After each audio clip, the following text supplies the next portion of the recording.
हाँ नमस्कार। आज जो हम पेशेंट आपके साथ शेयर कर रहे हैं वो एक ऐसा पेशेंट है जिनको इमरजेंसी में जब ऑटो में जा रहे थे तो ऑटो गिर गया और यहाँ की हड्डी टूट गई और यहाँ से लेके यहाँ ऐसे कट लग गया और फिर इनका ऑपरेशन हो गया। और अब जब ये हमारे पास 2 महीने बाद आई हैं तब इनका जो हाथ है, ये जो हड्डी है यहाँ पे रॉड डाली गई थी जिससे ठीक हो गया है और ये मूवमेंट ठीक है इनका, ये मूवमेंट भी ठीक है इनका। लेकिन इनका जो ये अंगूठा है ये खुलता नहीं है। ये जो पूरा घाव है देख रहे हो, ये पूरा यहाँ से लेके यहाँ तक घाव है।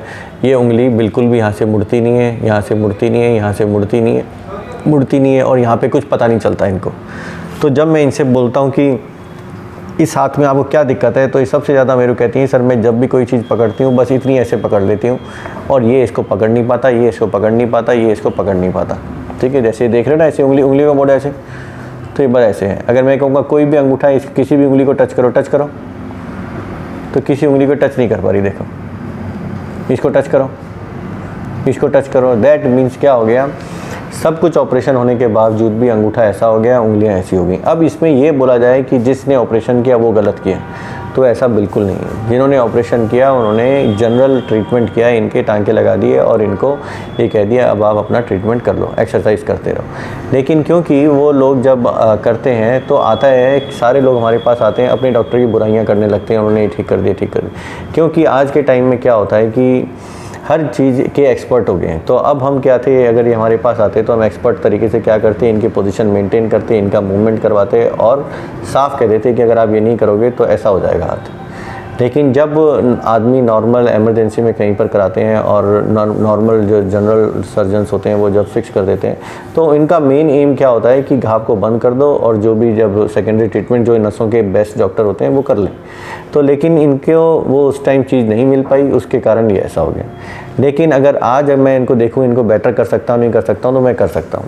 लेकिन अब अगर मेरे से पेशेंट ये पूछे कि सर आप 100% मेरे को ऐसा हाथ कर सकते हो क्या, हाँ हम ट्राई कर सकते हैं। फिर कहेंगे सर हम तभी करवाएंगे जब आप 100% ऐसा कर दोगे, तो मैं क्या कहूँगा इनको, हाँ बिल्कुल तभी कराना आप जब कर सकते हो।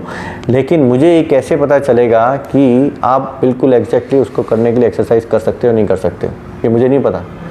जब पेशेंट के साथ इमरजेंसी में ट्रीटमेंट लेने के बाद जब सारे घाव ठीक कर दिए जिसमें कुछ नहीं हुआ था, कोई नसें नहीं गई थी एक्सेप्ट जिसकी, तब ये ऐसा हो गया। और अब जब जॉइंट जाम हो गए और तब मुझसे पेशेंट ये पूछे कि बिल्कुल ऐसा हो सकता है क्या, तो पेशेंट को खुद को पता नहीं हो सकता।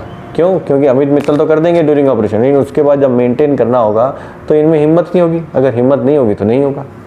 लेकिन हम जितने भी लोग ऐसे केस करते हैं उन सब के अच्छे रिजल्ट होते हैं। और अच्छे रिजल्ट का मतलब ये नहीं होता कि वो ऐसे करने लग गया है। अच्छे रिजल्ट का मतलब ये है कि उनका फंक्शन इंप्रूव हो गया है, पहले से बेटर हो गए हैं और उसके बाद भी कंप्लेंट नहीं कर रहे हैं। तो जो आदमी शुरू में ही कंप्लेंट कर रहा है और ड्यूरिंग ऑपरेशन भी कंप्लेंट कर रहा है, ड्यूरिंग ट्रीटमेंट भी कंप्लेंट कर रहा है और हर बार अपने आप को अनकंफर्टेबल और हैंडीकैप और परेशान आत्मा समझ रहा है, तो वो आदमी कैसे ठीक हो सकता है। तो हम सबसे पहले पेशेंट को क्या बोलते हैं, प्लीज़ अंडरस्टैंड कि आप ठीक हो सकते हो।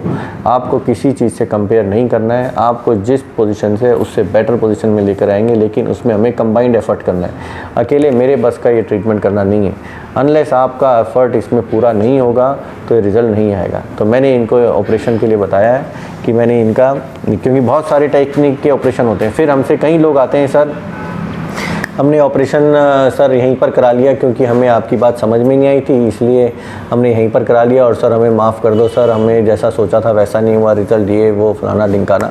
तो हम उनको भी यही कहना चाहेंगे कि आपको कभी भी किसी चीज़ का रिग्रेट या फिर पछतावा नहीं होना चाहिए। जो भी आपकी किस्मत में लिखा है वो होता है। तो अगर मैं इनको बोलूँ तो इतने सारे टाइप के ऑपरेशन हैं जो मैं इनके दिमाग में कर चुका हूँ, लेकिन उनमें से एक ऑपरेशन निकाल कर मैंने इनको बताया है कि मैं इनका ऑपरेशन यहाँ से पूरी स्किन को लेके यहाँ से लेके यहाँ पे ट्रांसफ़र करूँगा, जिससे ये स्पेस अच्छी हो जाए। और जैसे ही ये स्पेस अच्छी हो जाएगी 2-3 महीने में, और अगर ऑपरेशन सक्सेसफुल हो जाता है तो हमें क्या फ़ायदा होगा कि अंगूठा को एक अच्छी जगह मिलेगी हिलने के लिए और उंगली को पकड़ने के लिए। तो जितना मूवमेंट उंगली में है उसका भी यूज़ नहीं हो रहा क्योंकि अंगूठा उसको टच ही नहीं कर पा रहा। तो सबसे पहला एफ़र्ट जो हमें करना है वो अंगूठी की पोजीशन को मेंटेन का करना है और उसके बाद इनका काम है कि उसमें स्ट्रेंथनिंग लाएं। जब ये मूवमेंट अच्छे से फ्रीली अच्छी पोजीशन में घूमने लग जाएगा तब हमारा नेक्स्ट ऑपरेशन होगा इन उंगलियों को मोड़ने की प्रैक्टिस करनी है। उसमें इनको काफ़ी ध्यान देना होगा एक्सरसाइज के लिए, जिससे जॉइंट के जो हार्ड हो गया वो लचीला हो जाए। तो सबसे इंपॉर्टेंट ऑपरेशन क्या है, फर्स्ट स्टेप लेना। वो फर्स्ट स्टेप लेना ही सबसे डिफ़िकल्ट होता है। अब पेशेंट की ये चीज़ें, सर मेरे को ऑपरेशन से डर नहीं लगता, दर्द से डर नहीं लगता, लेकिन सर मेरे को रिजल्ट चाहिए, तो ये क्वेश्चन बिल्कुल गलत है। अगर वो ये कहे कि मुझे ऑपरेशन से डर लगता है तो मैं उसको कहूँगा ऑपरेशन में कोई दर्द नहीं होगा, टेंशन मत लो, तो मैं इनके साथ सर रहूँगा सही। लेकिन जो आदमी मुझसे एक कंडीशन रख रहा है, सर हमें तो बेस्ट चाहिए तभी हम कराएंगे, नहीं तो नहीं कराएंगे, तो मैं कहूँगा कि ठीक है, आप कंटिन्यू करें अपना ट्रीटमेंट, और जब आपको लगे कि हाँ हम बेटर हैं आपके लिए, तभी आप हमारे पास आएँ। और कोई क्वेश्चन हो इस टाइप से रिलेटेड, स्टिफनेस, जाम और ऑपरेटेड केस जिसमें उंगलियाँ नहीं काम कर रही, या काम कर रही हैं तो अच्छे से नहीं कर रही, या पता नहीं चल रहा, तो इसमें जो नंबर दिए गए हैं उसमें आप मैसेज कर सकते हैं। धन्यवाद।